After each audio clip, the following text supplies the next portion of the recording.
ये जो लास्ट व्यवस्था विवरण है उसकी आखिरी की किताब, उसके बाद की किताब है, पेज नंबर 666 यानी 266। जल्दी से निकालो। हाँ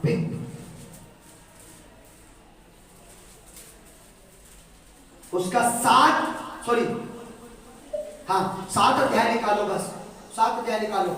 जल्दी से ध्यान से सुनना। ये जीवित परमेश्वर की वाणी है। मैंने बहुत पहले इस पर विश्वास किया है। जो शब्द इसमें लिखे, जो वचन इसमें, उस पर मैंने विश्वास किया है और वैसा ही दुनिया में हो रहा है, वैसा ही मेरी लाइफ में हुआ है, वैसा ही मैंने लोगों के जीवन में देखा है। आमीन आमीन। अब देखो इजरायली, मैंने पिछले शुक्रवार को बताया था इजरायली लोग कौन है। कितने लोग शुक्रवार को आए थे? इजरायली लोग कौन है? बोलो। परमेश्वर के लोग। परमेश्वर उन दिनों और किसी जाति से बात, सिर्फ उन लोगों से बात करता था, यहूदी, जिनको इजरायली कहते हैं। वो कौन थे? परमेश्वर के लोग। अब परमेश्वर वो कई गुलामी में थे। गुलामी बताई थी मैंने पिछले शुक्रवार को। गुलामी कौन होता है? गुलाम कौन होता है? जिसकी खुद की जिंदगी में वो एक अपनी मर्जी से सांस भी नहीं ले सकता। वो किसी देश में गुलामी में थे। वो उनसे जो चाहते थे वो करवाते थे, चाहे वो गोबर में बोले, चाहे वो गटर में बोले, वो जो उनसे करते थे उनको करना पड़ता था, क्योंकि वो उस देश में क्या थे? गुलाम। अब सुनो, ध्यान से सुनो परमेश्वर का वचन। सुनो, ध्यान से सुनो। परमेश्वर ने उनके दुखों को देखा और उस देश से, उस गुलामी से बड़े चिन्ह और बड़े सामर्थ्य हाथ से निकाल कर लाया। अब उस परमेश्वर ने कहा कि अब मैं तुम्हें तुम्हारा अपना देश दूंगा, तुम्हारे अपने घर दूंगा, तुम्हारी अपनी जमीन दूंगा। अब तुम्हें गुलाम में रहने की जरूरत नहीं। अब जब यह उस देश के बिल्कुल नजदीक पहुंचे, परमेश्वर ने बोला था वहां जो लोग रहते हैं वो दुष्ट हैं, तुम उनसे लड़ाई करोगे पर वो तुमसे जीत, क्योंकि तुम्हारे साथ कौन है? तुम्हारे साथ मैं हूं। तुम तलवार, लाठी, भाले से नहीं जीतोगे, मैं तुम्हारे साथ हूं। चाहे वहां पर 10,000 हो, चाहे 1 करोड़ हो, 1 अरब हो, कितने भी बड़ा योद्धा क्यों ना हो, तुम्हारे सामने टिक नहीं पाएगा। तुम्हारे सामने टिक नहीं पाएगा। तुम्हारे सामने टिक नहीं पाएगा। लड़के इधर जल्दी आ, इधर आ,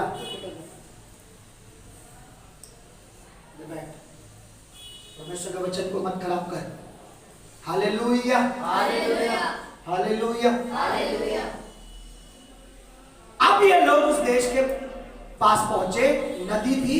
परमेश्वर ने नदी भी इनके लिए सुखा दी। मैं ज्यादा उधर नहीं जाऊंगा। ये नदी पार करके वहां पर जो जगह थी, जैसे कल्याणपुरी, फिर जगह जगह, इन्होंने, परमेश्वर ने इनसे बोला जो पहला नगर तुम जीतोगे, जिसका नाम येरो है। बड़े बड़े साइंटिस्ट, बड़े बड़े लोग बताते हैं, जो विद्वान हैं, उस नगर में बहुत ताकतवर दीवार थी और वो दीवार इतनी चौड़ी और इतनी ऊंची थी कि उस समय का वो नगर सबसे सुरक्षित माना जाता था। हर देश में सबसे ज्यादा सिक्योरिटी, क्योंकि वो दीवार ऐसी बनाई हुई थी, कोई कुछ असर नहीं करता था। वो इतनी तगड़ी दीवार थी कि वो इतनी चौड़ी थी कि 10 ऊंट रथ के समेत उस पर से जा सकते, लाइन लगा के 10 ऊंट रथ लेकर, इतनी चौड़ी दीवार थी वो। और बहुत, उसको देखने के लिए यूं देखना पड़ता था और आखिर तक नजर नहीं आता था, इतनी ऊंची दीवार थी, इतनी मोटी। और उस समय का वो सबसे सुरक्षित इलाका था। ना कोई दुश्मन अंदर जा सकता, ना कोई।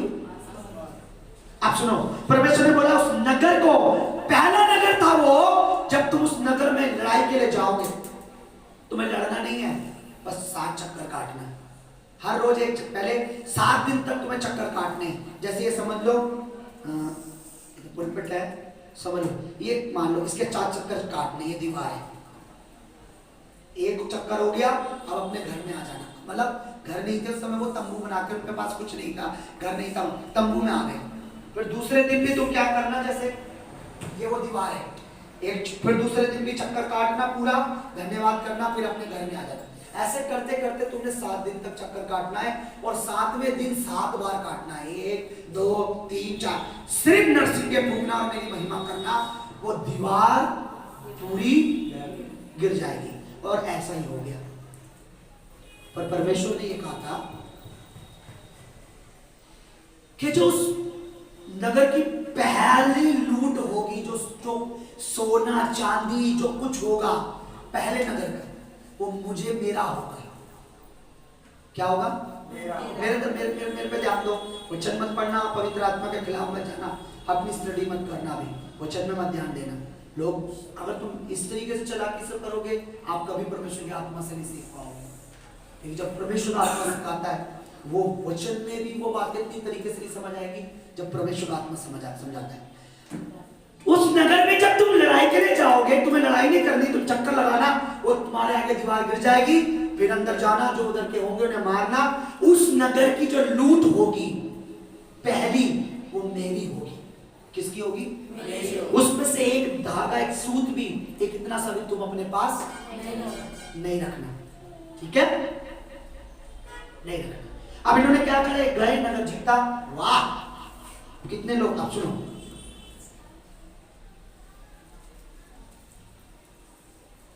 जब ये गए, उस नगर को जीता और उसकी सारी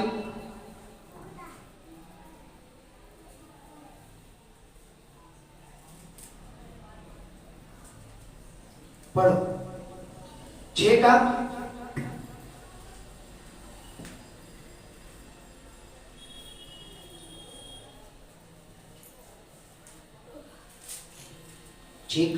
शॉर्ट में पढ़वाना चाहता हूं क्योंकि बहुत लंबा दिया है।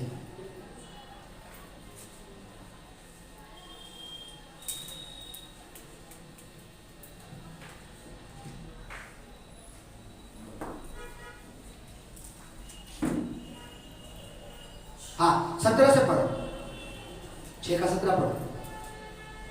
और नगर और जो कुछ उसमें है यहोवा के लिए अर्पण की वस्तु ठहरेगी। केवल राहाब वैश्य और जितने उसके घर में हो वे जीवित छोड़े जाएंगे, क्योंकि उसने हमारे भेजे हुए दूतों को छुपा रखा। परमेश्वर ने बोला था, जब तुम उस नगर में जाओगे, उस नगर को मैं तुम्हें जिताऊंगा और जो कुछ उसका होगा वो मुझे अर्पण करने वाली वस्तु होगी। अच्छा, अभी उस नगर में जीत गए, ओके। अब दूसरा नगर पे जीतना था। क्या करना था? दूसरे नगर में जाना था। दूसरे नगर पे भी परमेश्वर के दास ने बोला, जाके जब भी ये किसी नगर में जाते थे, पहले वहां पे भेदिए भेजते थे। भेदिए समझ रहे हो? चुपके से जाकर वहां पर पता करो कितने लोग हैं, कितने सैनिक, कितने हट्टे कट्टे, क्या है, क्या सत्र का, ताकि हम लड़ सकें इनसे। अच्छा, अब सुनो, 7 का 2 पढ़ो। यहोशू ने यरीहो से ए नामक नगर के पास, अब फिर दूसरा नगर इनको जीतना था जिसका नाम ए नगर था। क्या नगर था? ए नगर। पहला क्या जीता था? यरीहो, जिसकी दीवार खुद ब खुद परमेश्वर ने गिरा दी। अब दूसरा नगर था जिसको जीतना था यरीहो। जो पहला नगर था उसमें बहुत ज्यादा लोग थे, वचन मैंने कोट नहीं करा, अभी इसी में लिखा है। उसमें बहुत थे, जैसे मान लो लाख 2 लाख लोग थे, उनको उन्होंने यूं हरा दिया इजीली। अच्छा, दूसरा नगर ए नगर था, आगे पढ़ो। ए नगर के पास जो बैतवान में लगा हुआ बेतेल के पूर्व की ओर कुछ पुरुषों को ये कहकर भेजा, जाकर देश का भेद ले आओ। इसका माइक कम करो, म्यूट वाला माइक बहुत तेज हो रहा है, सुनाई नहीं है। हाँ, भेद ले आओ। और उन पुरुषों ने, भाई तुम जाओ, उस जगह का भेद ले आओ, उस नगर में जाओ। बोलो हालेलुया, बोलो हालेलुया। अभी आपको सिर्फ स्टोरी समझा रहा हूँ। अब आपको जब परमेश्वर का सामर्थ, जब उसका वचन समझ आएगा, उस नगर में जाओ, उसका भेद लिया। अब इन्होंने नगर में भेजे, आगे पढ़ो, जल्दी पढ़ो। और उन पुरुषों को जाकर ए का भेद लिया और उन्होंने यहोशू के पास, अब वो परमेश्वर के दास के पास जिसका नाम यहोशू है, उसके पास आए, जो उनकी सेना, उनको जो चला रहा था, उसके पास आए। हाँ, सब लोग वहां ना जाएं, कोई 2-3 हजार पुरुष जाकर ए को जीत सकते हैं। सब लोगों को वहां जाने का कष्ट ना दें, क्योंकि वे लोग थोड़े ही हैं। सब लोगों को मत भेजो, हमारी बहुत बड़ी फौज है। वो लोग थोड़े से ही हैं। पिछली बार हम सब लड़ रहे थे क्योंकि वहां ज्यादा लोग थे। अब थोड़े से लोग हैं, 2-3 हजार लोग भेज दो, जीत के आ जाएंगे। पहले नगर में सब लोग लड़े जितने पुरुष थे लड़ने वाले, ठीक है। दूसरे नगर में कुछ 12,000 लोग थे बस। कितने लोग? 12,000। उन्होंने बोला ज्यादा लोग नहीं है, 2,000 भेज दो, तुम जीत लेंगे उनसे। 3,000 लोग भेज दो। कितने लोगों से जीत लेंगे? 12,000। कितने लोग भेजो? 3,000। ये कितने हैं? नहीं, ये कितने जा रहे हैं? वो कितने हैं जिनको हराना है? थोड़े से लोग यूं ही मार के आ जाएंगे। परमेश्वर के दास को बोला, सुनो, ज्यादा लोगों को मत भेजो, 12,000 है। इससे पहले हमने इतने ज्यादा को मारा, अब सिर्फ 3,000 भेज दो, यूं जीत के आ जाएंगे।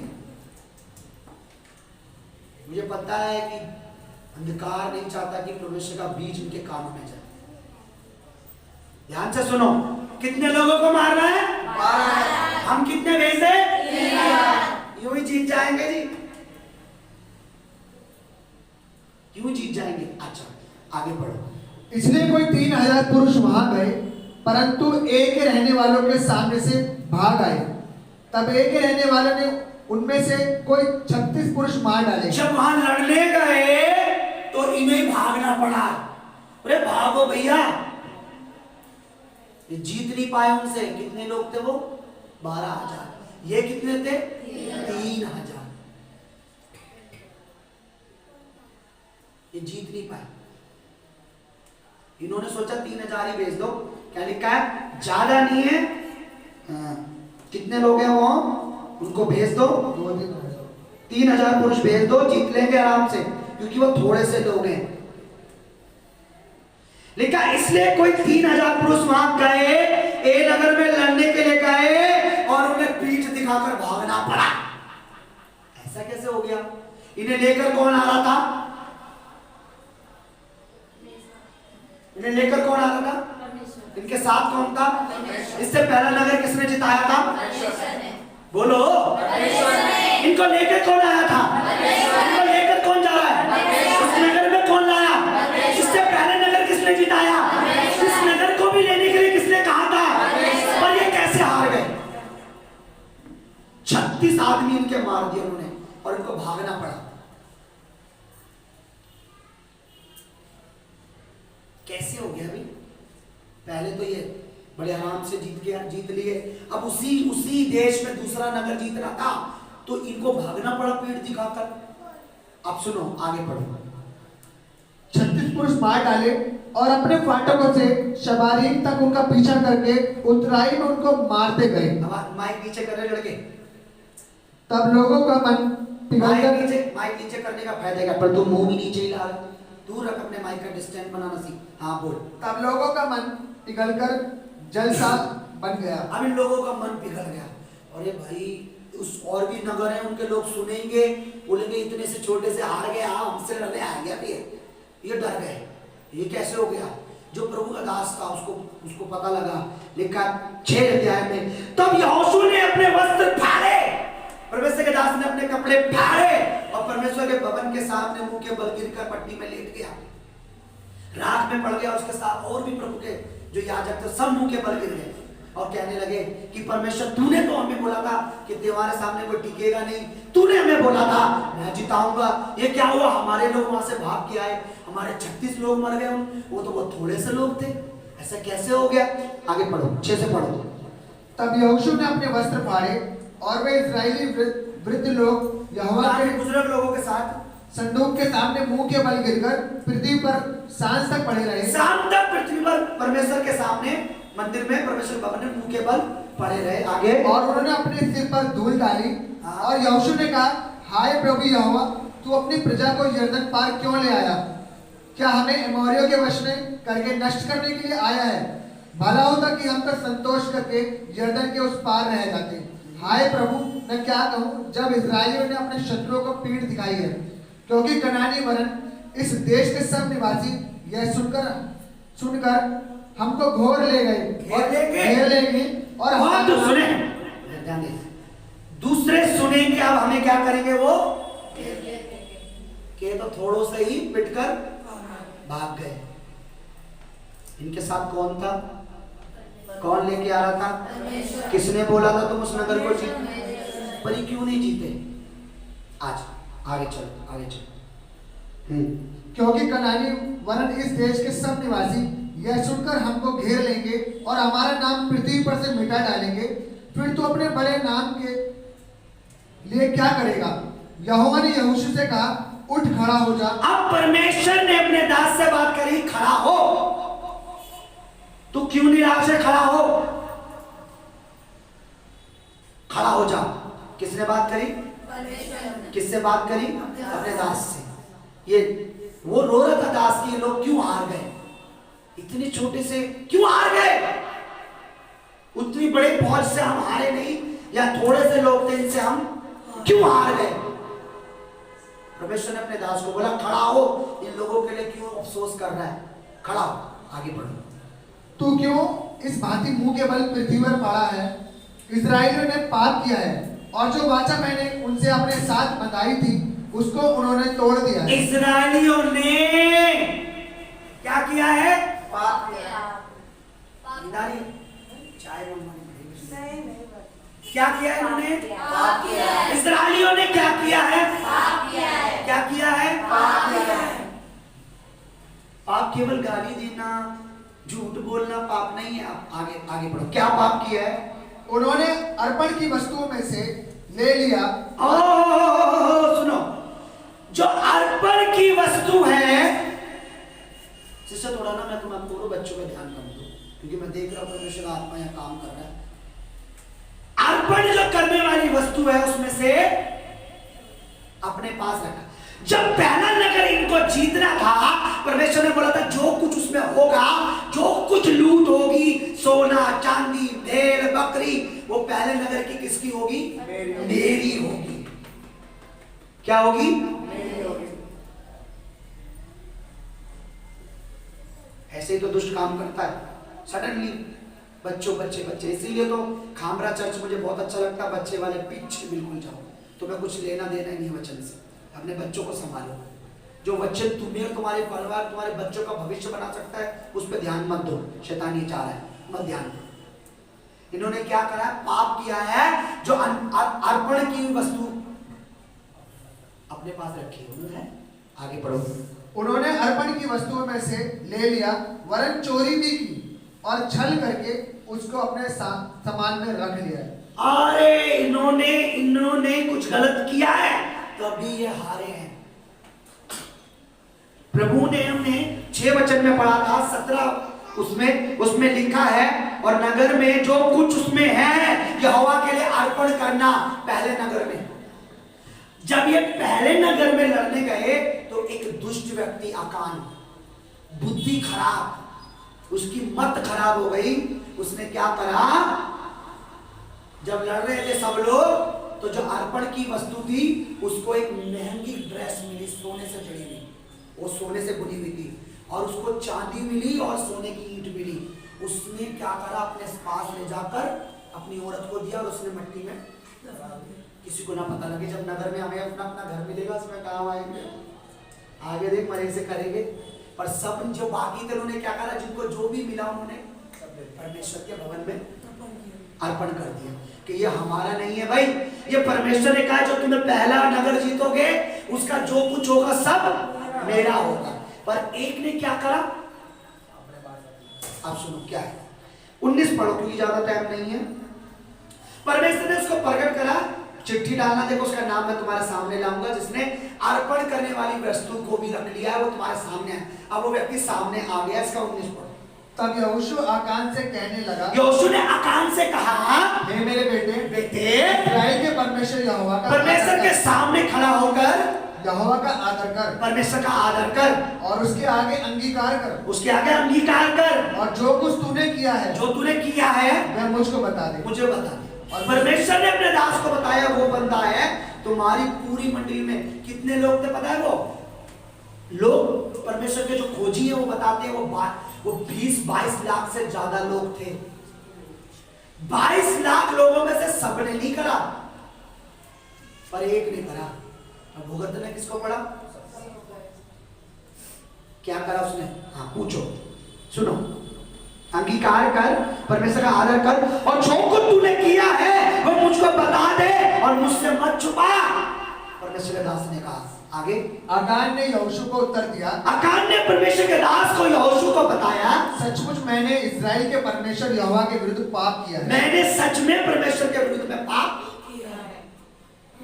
आगे, और इस प्रकार मैंने इस प्रकार किया है कि जब मुझे लूट में से शिनार देश का एक सुंदर ओढ़ना और 200 शिकेल चांदी और 50 शिकेल सोने की एक ईंट देख पड़ी, तब मैंने उसका लालच करके उन्हें रख लिया।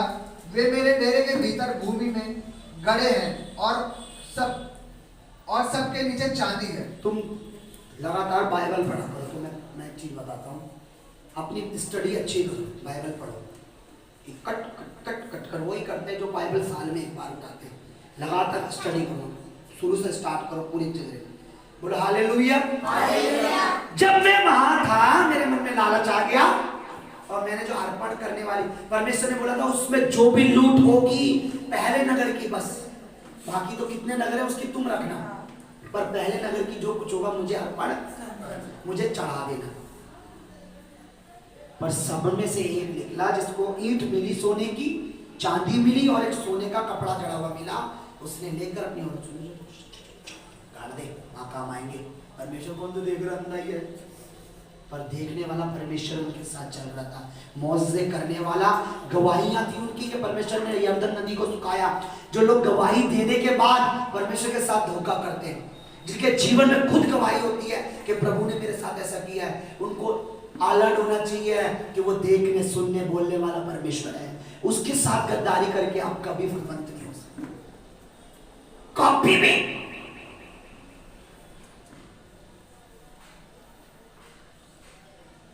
मेरी पत्नी मेरी गवाह है, प्रभु भी मेरा गवाह है। मैं उस परमेश्वर से ऐसा डरता हूं जैसे वो मेरे सामने खड़ा है। कोई भी बात हो, हर बात में डरता हूं, क्योंकि उसका डर मेरी सक्सेस और शैतान की हार का कारण है। आमीन, आमीन। उसका डर इसलिए रखता हूं। बीज मैं कभी गद्दारी इसलिए नहीं करता, किसी भी चीज में मैं गद्दारी कभी नहीं करता। बाजार में अगर उसके लिए खाना बनाने, जब भवन में लिए खाना बनता है तो टमाटर अपने घर के लिए कौन से लाता हूं पता है आपको? जो लास्ट में गले, जो बिल्कुल नॉर्मल वैसे होते हैं। और जब भवन के लिए टमाटर लाने होते हैं, परमेश्वर के कार्य के लिए टमाटर प्याज लाने होते हैं, तो वो लाता हूं जो सबसे अच्छे होते हैं, क्योंकि मैं उससे डरता हूं। क्योंकि वो देखने से, वो वाला डर नहीं है कि वो मुझे मार देगा, मुझे डर है कि वो शैतान को मौका मिल जाएगा। फिर यहां उनकी हार का कारण परमेश्वर नहीं था। परमेश्वर था? बोलो नहीं। मेरी हिंदी लग रहा समझ नहीं आ रही। क्या परमेश्वर की वजह से वो हारे थे दूसरे नगर में? नहीं। जब पहले नगर में वो परमेश्वर की वजह से जीत गए, तो ऐसा कैसे हो सकता है दूसरे नगर में वो हार जाए? क्योंकि परमेश्वर कहता है मैं मनुष्य नहीं हूं, सुन याकूब की संतान, मैं यहोवा बदलता नहीं हूं। मैंने गीत लिखा है, प्रभु बहुत जल्दी, मेरा विश्वास है मेरे हर गीत जो प्रभु ने दिया, देखो अधिक सुनोगे आप, आपके घरों में बजेंगे परमेश्वर के नाम में। वो गीत ऐसे है, मेरा यहोवा बदलता नहीं, याकूब सुन ले, मेरा यहोवा बदलता नहीं, बदलता नहीं, बदलता नहीं, बदलता नहीं, मेरा यहोवा बदलता, वो बदलता नहीं है। अब्राहम, इसहाक, याकूब का खुदा है, जो वाचा करे पूरी करता सदा। वाचा का मतलब वो जो प्रॉमिस करता है ना कि मैं तेरे लिए ऐसा करूंगा, वो उसे पूरा भी करता है। अगर वो कहता है मैं तुझे बढ़ाऊंगा, चंगा करूंगा, तेरे बच्चों को उठाऊंगा, तेरी पीढ़ी पीढ़ी तक तुझे कामयाबी दूंगा, तो वो बदलता नहीं है। आप पढ़ो उस वचन को, मलाकी की पुस्तक पढ़ लो एक बार में। मुझे प्रभु का मलाकी की पुस्तक उसका 4 अध्याय 3 अध्याय उसका 16 वचन जोर से पढ़ दो कोई, जोर से पढ़ो कोई। सुनो परमेश्वर क्या कहता है।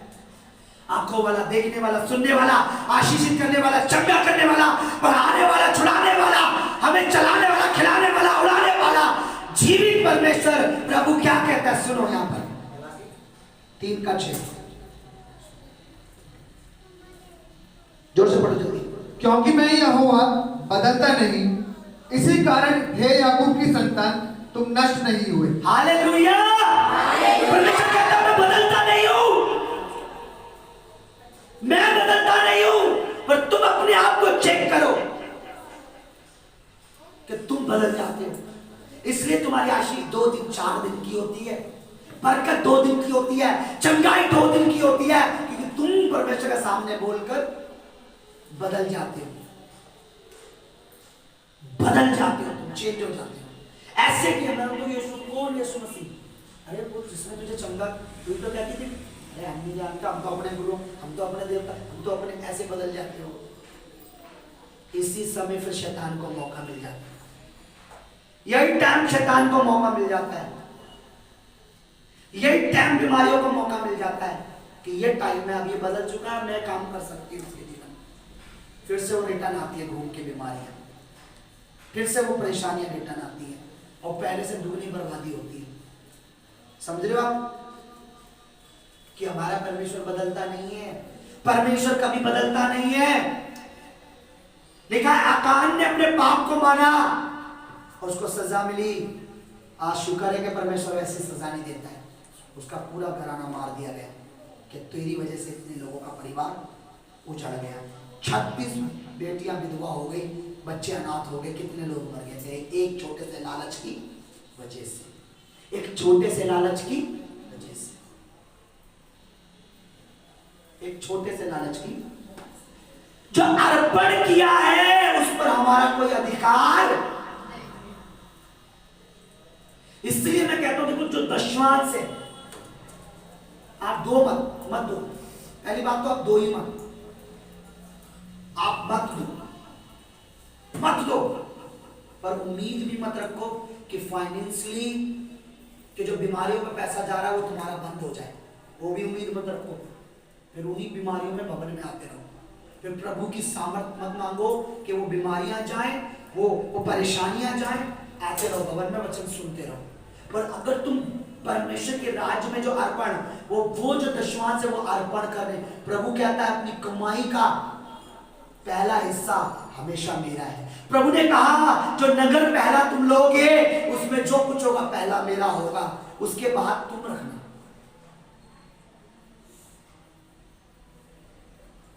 जब उसको दंड मिल गया उसके बच्चों से लेकर सबको मार दिया। परमेश्वर ने कहा था ऐसे लोगों को नष्ट करो। आज ये यहां कर रहा है, कल कुछ और भी करेगा, पर आज परमेश्वर क्या कहता है, मान लो और फिर से मत करना ये गलती। अर्पण की हुई वस्तु को कभी अपना नहीं समझना। समझ रहे हो? ये जो टाइम है ना ये आपका नहीं है, ये परमेश्वर का है, जो प्रभु ने आपको अर्पण करने के लिए बोला है हर संडे। उसके वचन में है कि 6 दिन तेरे लिए 1 दिन मेरा है। आप इसे कहीं और देकर अपना नुकसान करोगे, उसका फायदा कर दोगे, किसका? दुष्ट का। अपना नुकसान करोगे। जैसे आज बहुत से लोग अपना नुकसान कर रहे हैं प्रभु को जानने के बाद भी, चंगाई देने के बाद भी। जो अर्पण टाइम जो प्रभु को अर्पण करना है वो कहीं और बैठ के। और हाँ मैं आपको एक चीज बता दूं, लोग कहते हैं कि हम तो टीवी पे देख लेते हैं जी, टीवी पे हमें यीशु मिल जाता है। आपको एक बात बता दूं, आप थोड़े दिनों में आप खुद देख लोगे टीवी उन लोगों के लिए जहां परमेश्वर का कोई जीवित भवन नहीं है। जो कोई बेचारा पहाड़ों में कहीं गांव में है, वहां कोई भी ऐसा भवन परमेश्वर का जहां प्रभु का कोई जीवित दास नहीं है, उस नगर के लिए टीवी और फोन है। यहाँ भवन खुल चुका है, यहाँ प्रभु ने अपना अभिषेक के दास खड़ा किया है। अगर अब भी तुम टीवी पे देखकर पा सकते हो तो जाओ, मत आओ भवन में, पता लग जाएगा आपको। जब विपत्ति अचानक आएगी, जब हानि आएगी, परेशानी आएगी, फिर टीवी पे देखते देखते आप देखो कितना आप चंगे हो। आप खुद बोलोगे कि क्या हो रहा टीवी में रोज देखती हूँ, रोज प्रार्थना में टीवी पे देखती हूँ, टीवी पे मैं भी देखता हूँ फोन में, पर पहले अपनी हाजिरी भवन में जरूर देखता हूँ, तब घर में बैठता हूँ, जब मैं भवन में नहीं होता हूँ। हालेलुया। वो मूर्ख है जो ये कह रहे हैं तुमसे हम टीवी पे बैठ कर देख लेते हैं। जब विपत्ति आएगी, परेशानी आएगी, तो टीवी से निकल के परमेश्वर कभी नहीं आएगा। याद रखना, उन्हीं की जो परमेश्वर के भवन में अपना टाइम अर्पण, ये टाइम परमेश्वर को अर्पण करना है, उसके साथ संगति करनी है, उसके साथ बैठना है। इस टाइम में भी आप में से बहुत लोग कंजूसी करते हैं, कई तो अभी आए हैं, कई वर्षिप खत्म होने के बाद आए। आपने प्रॉपर अर्पण नहीं किया है। 10 बजे 11 बजे का टाइम था, बोला था 10 बजे की संगति, अब 11 हो गई है, इसमें से भी कंजूसी मत करो। आपने जो अर्पण करने वाला टाइम था उसमें से भी थोड़ा चोरी कर लिया है। 10-11 बजे आपको अर्पण करना था, 11 से 2 बजे आपका टाइम था, पर आपने उसमें से भी 1 घंटा अपने लिए।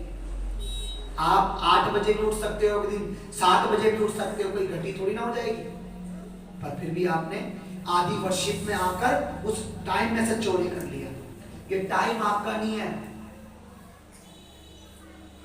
ये आपका टाइम नहीं है, ये परमेश्वर का टाइम है जो आपको अर्पण करना है। टाइम अर्पण करना है, टाइट अर्पण करना है। टाइट समझते हो? टाइट किसको कहते हैं? दशमांश को, दान को, वो अर्पण करना है। और अभी सब बहुत से लोग हैं जिन्होंने अपना जीवन भी अर्पण नहीं करा, वो अपना जीवन अपनी इच्छा से चला रहे हैं। देखो 32वां के लिए नाम तो लिखवाया था, अब भी किसी ने अपना डॉक्यूमेंट नहीं दिया। क्या वो चाहते हैं कि हम परमेश्वर के राज्य में? मैंने कहा था आपने प्रूफ देना है, आधार कार्ड देना है, आपने 100 रुपए वाला एफिडेविट लाना है। उनको लगा कि पास्टर जी का ऐसा ना 32वां के बाद पूरी प्रॉपर्टी अपने नाम करवा ले।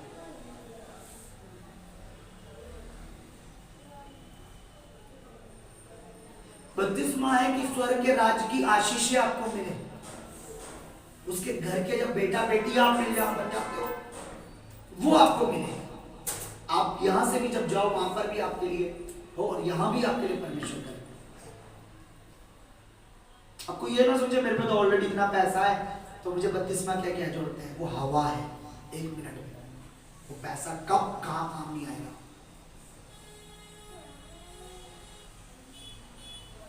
मैं तो कहता हूं जो सीढ़ी के सबसे गरीब है उनको तो प्रभु की जरूरत है, पर जो सबसे अमीर है उसको पहले,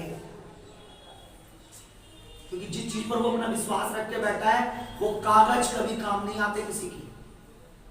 जब विपत्ति बड़ी आती है, जब दुर्घटना बड़ी आती है तो काम वो आता है। वो प्रभु जो कहता है मुझसे पहले कोई परमेश्वर नहीं। अर्पण की हुई वस्तु में से, आप अर्पण किए हुए टाइम में से, अर्पण किए हुए दिन में से अगर आप चोरी करोगे तो नुकसान आपका ही होगा। जिन चीजों पे परमेश्वर आपको जीत दिलाना चाहता है, जो सक्सेस आपके जीवन में लाना चाहता है, जो आपके जीवन में कामयाबी लाना चाहता है, आपके बच्चों के जीवन में जो छुटकारा देना चाहता है, उसको आप डिले करोगे, उसको आप खुद अपने हाथों से उस छुटकारे को होने नहीं दोगे। जब आप अर्पण किए हुए टाइम में से, अर्पण किए हुए चीजों में से आप रखोगे।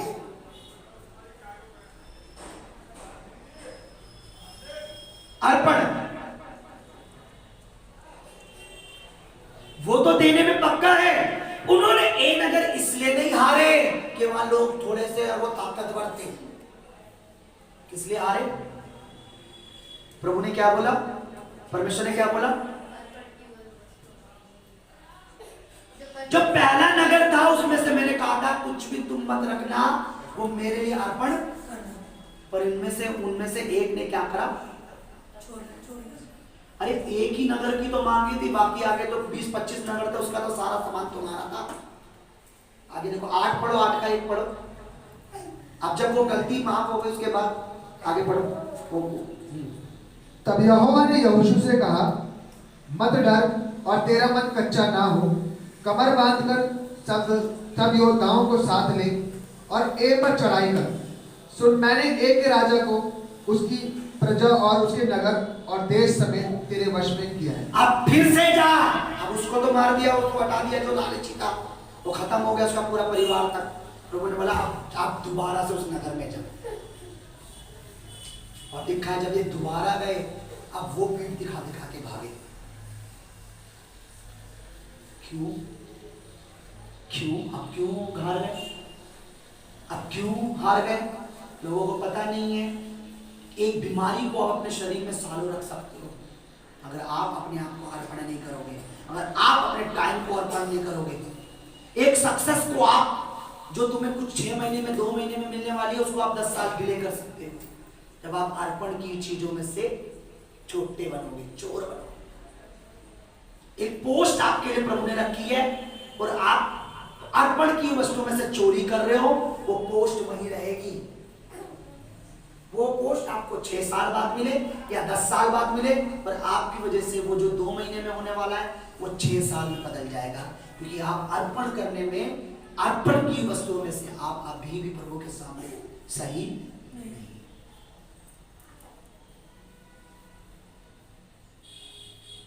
आपको पता है, आप यहाँ बैठे हो, मेरे को बड़े दुख के साथ बोलना पड़ रहा है। बोलना तो नहीं चाह रहा था, लेकिन बोलना पड़ रहा है। मैंने भी कुछ अर्पण चीज रखी थी प्रभु के लिए, पर आप लोगों की वजह से मुझे वो अर्पण की वस्तु यहाँ देनी पड़ी। अब यहाँ जो बैठे हो ना, आपने से किसी ने सोचा है कि रेंट कहाँ से गया? जो क्रिसमस के पैसे संभाल के रखे थे वो उसको देने पड़े, 1 भी रुपया नहीं बचा। दुख भी हो रहा है मुझे, मेरे सच में मैं सोचता हूँ मैं बहुत नीच हूँ, मेरे को बहुत दुख हो रहा है इस पुलपिट में। और उसका कहना है रेंट नहीं तो जगह नहीं। क्या कर, क्या करता? जो रखे थे उन्हें निकाल कर उसको दे दिया। अभी तक लोगों ने अपना दशमांश नहीं दिया। कैसे लोग? मैं पुलपिट से खड़ा कहता हूँ मुझे आपका 1 रुपया भी नहीं चाहिए। मैं कहता हूँ प्रभु मेरे को ऐसा बना दे कि इनको मैं खुद दे दे के भेजू, नोटों की गड्डियाँ, लो रखो अपने घर में, जमा करो। क्या करोगे इनका? तुम कागज है, मैं खुद दूंगा तुम्हें। मैं सच कह रहा हूँ, परमेश्वर मेरा दिल जानता है, मेरा परमेश्वर गवाह है। मैंने कभी भी, परमेश्वर की दासी जानती है, मैंने कभी पैसे पर विश्वास नहीं करा। एक वो लड़का ही जल्दी, इसको देख रहे हो आप? इसको देख रहे हो? मेरे जीजा के पास पैसा था, उसका पैसा ऐसे बचा नहीं पाया। सोना चांदी था उसके पास, बचा नहीं पाया। जो उसके बच्चे को नहीं बचा पाया, वो क्या बहुत बड़ी चीज है? बहुत बड़ी चीज है सोना चांदी, वो पैसा। आपको पता है, मुझे आज भी वो दिन जब मैं इसको देखता हूँ ना, मुझे घमंड होता है कि मेरा परमेश्वर जीवित है। जिस हॉस्पिटल में ये था, उसी हॉस्पिटल में एक गुजर का लड़का भी था, वो बुलेट चला रहा था। मैं बैठा हुआ था, मैंने बाबा क्यों रो रहे हो? कह रहा मेरा बेटा एडमिट है। क्या हुआ? मैंने बोला अंकल बेटा, मेरा बेटा कहीं बुलेट चला के आ रहा था ठंड में, पता नहीं ठंड में एकदम से गिर गया और एकदम से उसका शरीर जाम हो गया। एम्बुलेंस में लाए, बहुत जगह लेके गए, यहाँ गए। कह रहा 7 लाख रुपए लगे, उसका ऑपरेशन हुआ है, अभी 7 लाख और देने। कोई बात नहीं। उसी हॉस्पिटल में ये था, इसके भी 6-7 लाख रुपए मांगे थे। ये बोला था ये खुलेगा, इसके अंदर खून के फोड़े बन गए थे। ये गिरा था, इसका सर ये ना, ये वाला हिस्सा ये जमीन पे लगा था, इसके अंदर ये बोला था ये हटेगा हेड, ये खुलेगा, फिर वो फोड़े देखेंगे। और गारंटी नहीं दी थी। पहला साइन पता है क्या करवाया था कि गारंटी तो नहीं है, मर जाएगा बच्चा, पर फिर भी हम करेंगे इलाज। मेरा जीजा अपने दौलत देख के घमंड करता होगा, मेरी बहन देखती होगी मैंने सोना जमा कर लिया है, मेरे काम आएगा। मुझे अपने बच्चे देखकर घमंड होता है कि मेरा परमेश्वर जीवित है। और मैंने यूं हाथ रखा इसके सर पर, मेरे को आज भी वो दिन याद है। मैं तुमको उस परमेश्वर का प्रचार कर रहा हूं, मत छोड़ो उसको, कहीं मत जाओ उससे। मैंने यूं हाथ रखा, सामने ऐसी खिड़की थी, मैंने देख के बोला मेरे प्रभु जीवन तो तूने बनाया, जीवन देना भी तेरे हाथ में, लेना भी हाथ में। और मैं यूं हाथ रख के बाहर आया हूं, मैं यूं बाहर, और ये उठ के बैठा। इसका पहला शब्द पता है क्या था? बोलो, मामा कहाँ है? उठते के साथ उसको बहुत सारी, मेरे पे छोटा फोन था उसमें वीडियो बनाई हुई है मैंने, इसके कंप्यूटर में होगी शायद, छोटा फोन था, इतनी छोटा फोन में थे, वीडियो बना रखी है मैंने। पूरा ये सूर्य इतना बड़ा चेहरा हो रखा था इसका गिरने के बाद, इसके यहाँ वहाँ नाक मुँह में सब में इसको वो जो लाइन चलती है ना आखिरी जो मशीन जो दिल की धड़कन बताती है वो लगा रखी थी। मैंने सर पर हाथ रख के बाहर आया और इसने चुप उठते बोला मामा कहाँ है? मामा कहाँ है का मतलब परमेश्वर ने इसको छुड़ा लिया। अब बताओ, सोना चांदी या पैसा या परमेश्वर? परमेश्वर। जो तुम्हारे मरते हुए बच्चों को जीवन दे रहा है, उनकी दवाइयां बंद हो रही हैं, तुम उसके लिए कुछ नहीं। मेरे को बड़ा दुख हो रहा है कि मुझे भवन का वो पैसा उठा के देना पड़ गया जो पैसा मैंने क्रिसमस के लिए रखा था। मैंने ये कहा था इस गुल्लक में से हम पैसा नहीं छेड़ेंगे, वो उठाकर मुझे रेंट भरना पड़ेगा। क्योंकि किसी को, क्योंकि लोग तो आ रहे हैं यहाँ पे ले रहे हैं, चंगाई ले रहे, जा रहे, वही लोग बाहर 18-18 लाख रुपए देते हैं, पर वो सोचते हैं ये बाल्टी भर जाएगी तो भर के किसके पास जाएगी? पास्टर जी के पास। जेब में रहेंगे।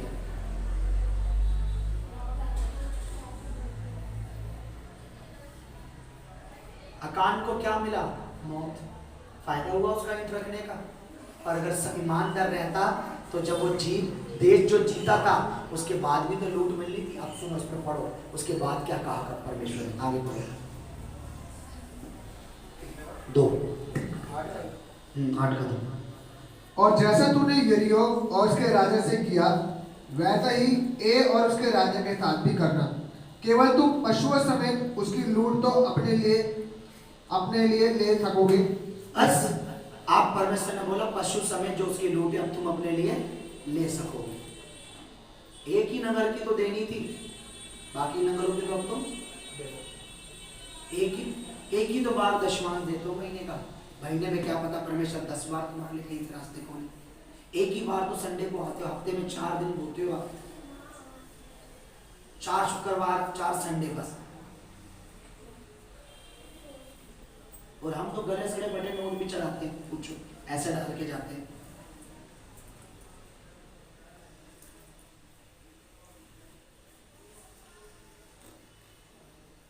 इसलिए परमेश्वर के साथ ईमानदार। आप तो चलो अभी प्रभु को जानते हो। जो मुझे दुख पता है किसको होता है? उन लोगों को ज्यादा होता है जो उसकी ग्रेस को जानते हैं, उसके सामर्थ्य को, उसके वचन को जानते हैं। वो जब परमेश्वर के साथ ऐसा करते हैं, मेरा मन रोता है कि परमेश्वर ऐसा कैसे हो गया, ये लोग कैसे ऐसे कर सकते हैं। मैं सोचता प्रभु ये सब दशवांश देंगे, तेरे भवन का रेंट चला जाएगा, वो अंधकार लज्जित होगा। किसी ने नहीं बोला। बहुतों के पास बहाने। एक तो कह रहा मुझे वो क्या बोलता समझ नहीं आता। पंडितों का कैसे समझ आ जाता है तुम्हें? तांत्रिकों का कैसे समझ आ जाता है तुम्हें? परमेश्वर के वचन समझ नहीं आता। ये बोलो तुम्हें समझ सब आता है, तुम्हें परमेश्वर नहीं चाहिए, तुम्हें अपनी उन्हीं बीमारियों में रहना है। बोले हमें समझ नहीं आता जी वो क्या कहता है। मैं गारंटी दे रहा हूँ जितना आसानी से मैं प्रचार करता हूँ ना, इतनी जल्दी यहाँ कोई मिलेगा नहीं तुम्हें समझाने वाला। मैं एक एक चीज को क्लियर करके समझाता हूँ आपको। जल्दी से सोचता हूँ कि जल्दी से जल्दी करूँ तो मैं समझाऊँ। चीजें बहुत होती हैं, उन्हें शॉर्ट कर करके समझाता हूँ। अरे ए नगर हमारा है भाई, हमें जीतने के लिए बोला परमेश्वर ने, पर येरियो में हम जो करेंगे वो ये नगर में नजर आएगा। जो आप प्रेजेंट में करोगे फ्यूचर में नजर आएगा आपको। जो अभी आप बोल रहे हो आपको पता नहीं लग रहा मेरे बच्चों, पर आपको प्रेजेंट जब ये खत्म होगा, आगे जब आएगा फ्यूचर उसमें नजर आएगा। जो बीज की चोरी उन्होंने किसमें करी? ए नगर में चोरी, येरो नगर में। उसका नुकसान उन्हें कहां उठाना पड़ा? ए नगर में।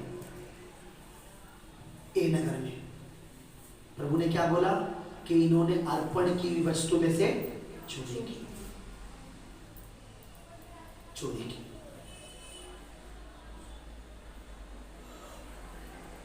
मैंने बोला बच्चों सुधारो अपनी गलती को।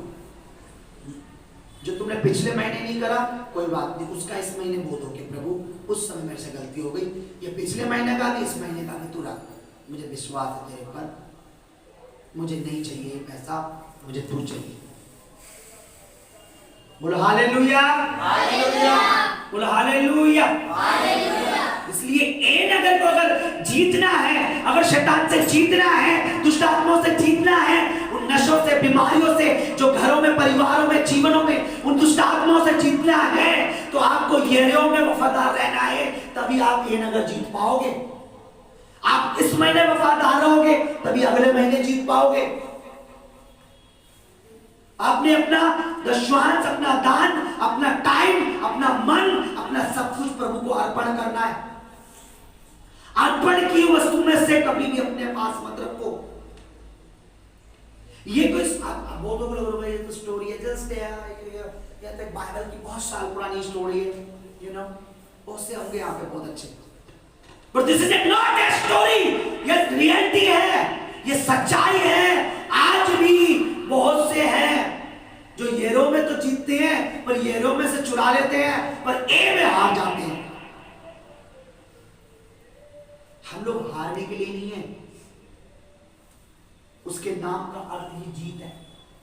वो जिताने वाला है हमें, बीमारियों पे, परेशानियों पे, हर उस चीज पर जिताने वाला है जिसको हम खुद नहीं जीत सकते। जब ये अपने ऊपर घमंड करके गए, अरे थोड़े से, तब क्या हुआ? क्या हुआ? ये लोग बोलो क्यों हारे बताओ? पहले परमेश्वर साथ था, अब परमेश्वर साथ नहीं है। अब मैं क्यों? इसलिए समझो हर चीज पर हमारी जीत है यीशु के नाम में। ऐसी कोई चीज नहीं है जिस पर आप फतेह नहीं पा सकते यीशु के नाम में। ऐसी कोई बीमारी नहीं है जिस पर आप जीत नहीं सकते यीशु के नाम में। ऐसा कोई शत्रु नहीं है देखा अनदेखा जो हारे ना यीशु के नाम में। पर तुम्हारे अंदर क्या है? क्या तुम्हारे अंदर यरीहो में वफादारी है? तभी तुम ए नगर में भी जीत पाओगे।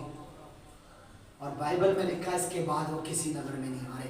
पढ़ो, आप जब पढ़ोगे ना घर में, तो आपको रिकमेंड करता हूँ जो पढ़े हैं ना, वो ये जल्दी से मंगाओ, या बपतिस्मा लिया या नहीं लिया है ले लो और घर में पढ़ो, ताकि जब मैं प्रचार करूं तो मैं समझ आए। पढ़ाई लिखाई का टाइम, पढ़ने का कोई टाइम नहीं है। अपना काम करके 1 घंटा भी रोज पढ़ोगे, आधे घंटा भी पढ़ोगे, तो तुम्हें पढ़े इसको 2 टाइम, तब तुम्हें समझ आएगा। जिनके पास बाइबल नहीं है ले लो, ज़्यादा महंगी नहीं है। 500 रुपये तो तुम बाजारों में यूँ खर्च कर देते बहुत से। 500 रुपये भी ज़्यादा बड़ी बात नहीं है। अपने लिए बाइबल मंगाओ, अपने घर के एक बच्चे के लिए मंगाओ। ये वाली छोटी तो मुझ पर बहुत है, पर उसमें आप समझ नहीं पाओगे, क्योंकि छोटी सिर्फ थोड़ी थोड़ी ट्रांसलेट का वो होता है, उसमें अलग ट्रांसलेट है। बोलो हालेलुया, हालेलुया। अब गलती किसकी थी मुझे बताओ? परमेश्वर की। वो क्यों हारे? वो क्यों मरे? क्या परमेश्वर ने उन्हें मारा? परमेश्वर ने कहा जो बातें मैंने इनसे कही, जो वाचा मैंने इनसे बोली, कि एक नगर जो पहला नगर होगा, जब तुम उस देश को जीतोगे तो जो पहला नगर होगा उसकी सारी जो लूट होगी वो मुझे अर्पण। बाकी जितने नगर होंगे, जैसे मान लो परमेश्वर ने बोला तुम कल्याणपुरी में हो, तो कल्याणपुरी को जब जीतोगे उसकी जितनी मिलेगी वो मुझे देना। बाकी खिचड़ीपुर की, तिल्लोकपुरी की, मंडावली की, लक्ष्मी नगर की और गीता कॉलोनी की, कितने इसमें तो बहुत सारे होंगे, मेरे नाम भी नहीं आएंगे। उन सब की लूट तुम रखना, सिर्फ एक कल्याणपुरी की दे देना मुझे। पर कितने बुद्धिमान है, कल्याणपुरी की लूट में से ईंट मिल गई, ऐसे लोग हैं। और उन्हें नहीं पता अब जब तुम खिचड़ीपुर में लड़ने जाओगे तो तुम मरोगे। तुमने कल्याणपुरी वाली लूट तो रख ली, पर खिचड़ीपुर वाली नहीं मिलेगी। इसलिए चोर नहीं बनना, चोर को भगाना है अपने घर से। चोर शैतान है। बोला हालेलुया, हालेलुया। इसलिए मैंने बोला दशवांश मत दो, पर फिर उम्मीद भी मत करो प्रभु से। फिर मौका दो उस दुष्ट आत्मा को जो छोड़ के गई है दोबारा आए, क्योंकि वो गई नहीं है, वो इंतजार में है कि दोबारा मौका मिले। ये अब तक वो इसलिए तुम्हारे ऊपर अटैक नहीं कर रही, प्रभु का ग्रेस है। प्रभु के साथ वफादारी मत करो ग्रेस को। देखो जब वो पहले नगर में गए तो प्रभु का हाथ था उनके ऊपर, तो वो जीत गए। लेकिन जब उन्होंने अर्पण की वस्तुओं में से चोरी करा, तब प्रभु ने क्या करा, अपना हाथ। तो जो अभिषेक जिसको मैं अनॉइंटिंग करता हूं, वो प्रभु का हाथ है। जब वो तुम्हारे ऊपर है, तब तक दुष्ट आत्मा, तब तक तुम्हें प्रॉब्लम नहीं है। जब तुम गद्दारी करोगे, जो टाइम प्रभु को अर्पण करना है, जो संडे और शुक्रवार अर्पण करना है, तुम घरों में सोच रहे हो कि हम नहीं, बस चंगे हो जाए, उसके बाद कौन सुनेगा इसका भाषण।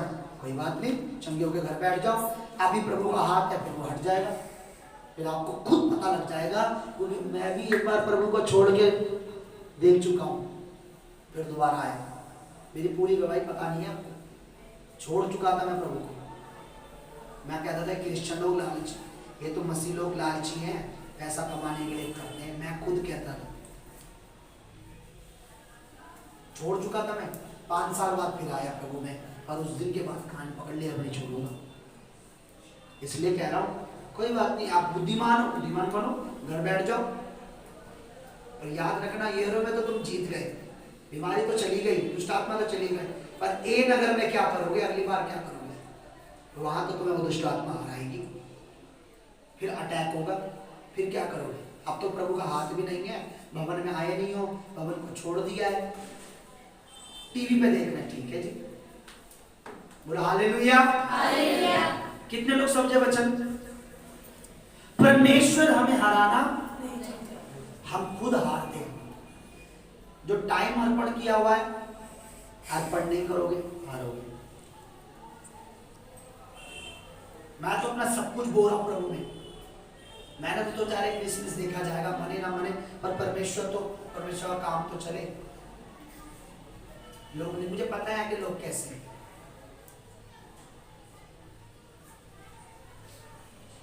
मैं तो सच कहता हूं, तुम यदि मैं पुलपिट पे खड़ा हूं, मैं तो कहता हूं परमेश्वर मुझे यहां से निकाल। मेरे निकलने के बाद आप देखना, वो जो बाढ़ है ना विपत्ति, वो घर घरों में चलेगी, घर घरों में। तुम्हें इसका सीक्रेट नहीं पता, मुझे पता है। मेरे निकलते ही तुम स्मरण करोगे वो दिन थे यार, वहां परमेश्वर के दास खड़े होकर समझा रहे थे, समझा रहे थे, तब हमने नहीं समझा। और मेरा विश्व नहीं चाहता कि मैं यहाँ से, वो मुझे रोके हुए। हालेलुया। हालेलुया। आज हम खड़े हो जाए।